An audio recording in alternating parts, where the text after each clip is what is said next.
प्यारे दोस्तों, आज की कहानी सुधा नाम की एक लड़की की है।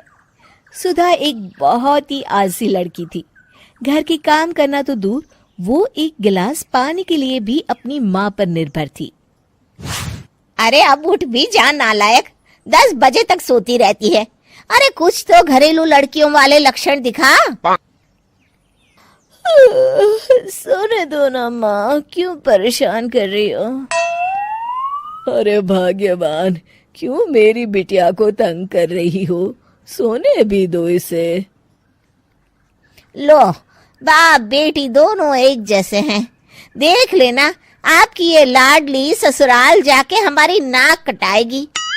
मैं कहती हूँ अब भी वक्त है, अपनी ये आदतें सुधार ले, वरना ससुराल में तेरी सास कान खींच कर तुझे सीधा करेगी। वही तुझे सबक सिखाएगी। दुनिया में आज तक कोई ऐसी सास पैदा नहीं हुई माँ, जो सुधा चोपड़ा को सबक सिखा सके। लेकिन होनी को कुछ और ही मंजूर था। सुधा की शादी एक ऐसे घर में हो जाती है जहां उसकी सास एक रिटायर्ड पुलिस वाली थी। अब कहानी में मजा आएगा। हाँ माँ, यहाँ सब बहुत अच्छा है। मेरे ससुराल के लोग भी ना बहुत मिलनसार हैं। ठीक है माँ, मुझे नींद आ रही है, फोन रखती हूँ माँ। ठीक सुबह 5 बजे। अरे जल्दी उठो भाग्यवान, वरना कयामत आ जाएगी। हैं?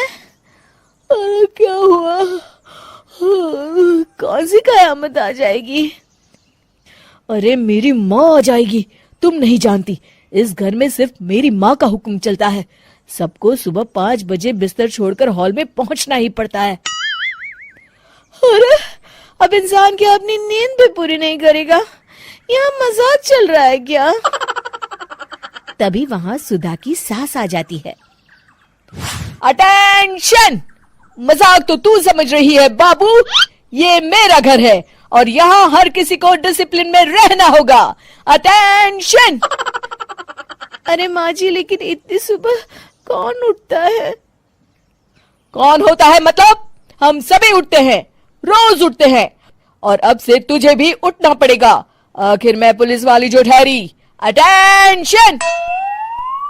अरे माँ जी, लेकिन अब तो आप रिटायर हो गई हो ना। तो क्या हुआ? शेर कितना भी बूढ़ा हो जाए, शिकार करना नहीं छोड़ता। उसी तरह हम पुलिस वाले रिटायर होने के बाद भी अपने अनुशासन में ही जीवन जीते हैं। चलो अब बेकार की बहस बंद करो और उठकर हॉल में चलो। अभी आधा घंटा तुम सबकी परेड चलेगी। अटेंशन! अरे मैं कोई परेड नहीं करने वाली। सुधा की सास अपनी बहू का ये बर्ताव देख झल्ला उठती है। गौर से देख, तू कहां और किसके सामने खड़ी है? यहां बात सिर्फ एक बार समझाई जाती है, बस। अटेंशन! इतना कहकर सुधा की सास चली जाती है। अपनी सास का ये रूप देखकर सुधा घबरा जाती है और जल्दी से उठकर बाहर चली जाती है। उस दिन से सुधा की जिंदगी बदल जाती है। हाय, थक गई मैं तो। ये घर है या जेल? कितना काम करना पड़ता है। लाइए दीदी, 2 रोटियां और दीजिए, मुझे बड़ी भूख लगी है। ठहर जा बहू, ये तू क्या कर रही है? मैंने सबके खाने का हिसाब तय कर रखा है। तुम 4 रोटी से ज्यादा नहीं खा सकती और ये मिर्च मसाला भी नहीं चलेगा। मेरी बहुएं एकदम फिट होनी चाहिए। अटेंशन! क्यों माँ जी, आप हमें दंगल में लड़ने के लिए तैयार कर रही हैं क्या? क्या कर रही हो सुधा? माँ जी को मजाक बिल्कुल पसंद नहीं है। चुप करके खाना खा लो, इसी में भलाई है। इस तरह धीरे धीरे सुधा अपने सास के रंग में पूरी तरह रंग जाती है, लेकिन इसका उल्टा ही असर पड़ता है। सुधा अपनी सास से भी ज्यादा अनुशासन की पक्की हो जाती है। सुधा की सास तो सबको 5 बजे उठाती थी, लेकिन सुधा सबको 4 बजे ही उठा देती थी। दूसरी तरफ सुधा की सास की उम्र भी हो चलती है। माँ जी, आजकल आप सुबह उठने में बहुत आनाकानी करती हैं। मुझे ये सब बिल्कुल पसंद नहीं है। अरे बहू, मैं तेरे हाथ जोड़ती हूँ, भगवान के लिए अब मुझे छोड़ दे। इतने सवेरे उठना और कसरत करना अब मेरे बस की बात नहीं है। माँ जी, आप मैदान छोड़ के भाग रही हैं। आप तो पुलिस वाली हैं। अटेंशन। अरे अब कहाँ की पुलिस वाली, अब तो मैं रिटायर हो चुकी हूँ।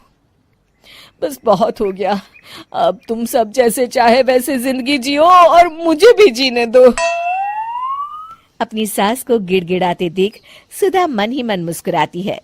इस तरह उस दिन के बाद से सुधा के ससुराल वाले एक सामान्य जीवन जीने लगते हैं।